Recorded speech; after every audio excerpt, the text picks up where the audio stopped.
Up next at the Freight House Farmers Market, it's time to satisfy my sweet tooth. Come along as we check out Macaron Madness.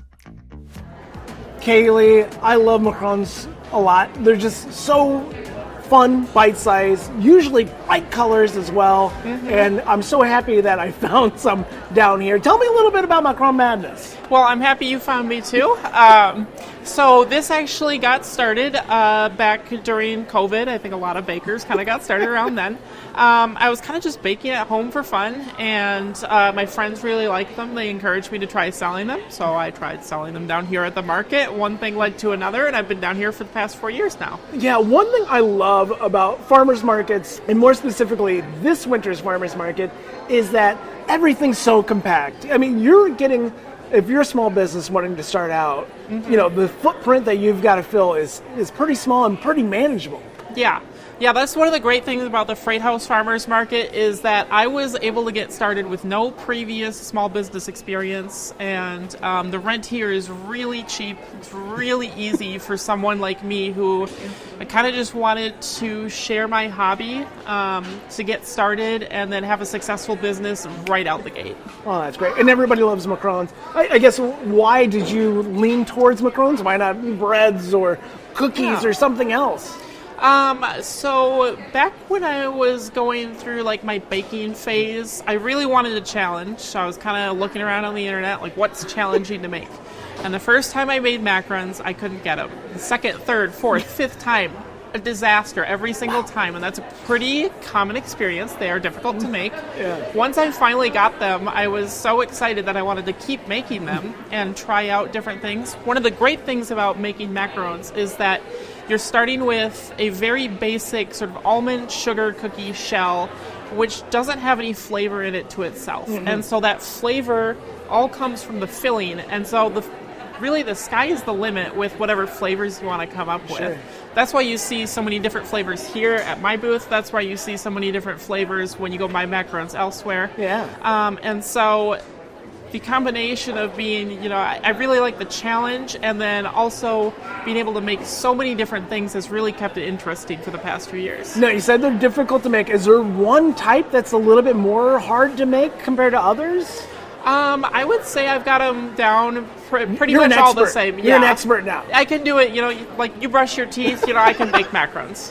Okay, all right. Well, I am dying to try some. What do you got? So the most popular flavor that I sell is the Cherry Almond, so we'll grab one of those for you. All right, Cherry Almond. So you can see there's the shell, then we've got a almond-flavored buttercream on the outside, and then there is a cherry reduction in the center. And that's all Door County Montmorency cherries. Interesting. I mean, as far as like flavor development, what are you inspired by? You know, I like at the beginning, I was very much kind of looking, what do the professionals do? What do they make that's popular? And then after about a year or two, I really kind of learned what flavors go with each other. And then also hearing suggestions from my customers as well. It's sort of just whatever pops into my mind, you know, throughout the day, I'll write it down and then I'll try it out later in the week. Wow, I love that little bite right in the center. It's this lovely sweet, hearty little bite that's right in the center. And that is just cooked down cherries in there. I try and use natural foods as much as I can. So what you're having in there, all that is I take cherries from Highline Orchard and I just cook the cherries down until that's what's left. Until that's what's left, and then that's a lovely little bite. Can I try another one? Absolutely. All right. I have had a few of these Mexican hot chocolate ones today. So this one has some cayenne pepper in the shell, and then we've got a chocolate ganache around the outside and some marshmallow cream hidden inside that chocolate ganache. Marshmallow cream in the middle. Let's give this a go.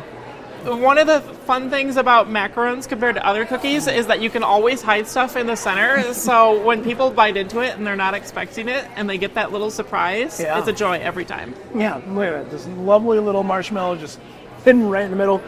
I love that little touch of heat. It's not overwhelming. It's just a nice little, once again, a surprise where it's just like, what's building, it's happening. Oh my gosh, nice little kick to it. Yeah, thank you. Oh, wow. And the chocolate, the ganache is also, it's nice, it's rich, pairs wonderfully with the marshmallow. And once again, that blending of the heat makes all the difference as well. The dangerous thing about these is that they go fast, and before you know it, you can be through a box of 6 in about one sitting. Oh no. Well, I'm going to let you cut me off, but fantastic. A lot of fun. Congratulations. What Thank a fantastic little shop. Yeah, thanks for stopping by. So it's a little bit of everything. So we actually get to cater it according to wherever we're at.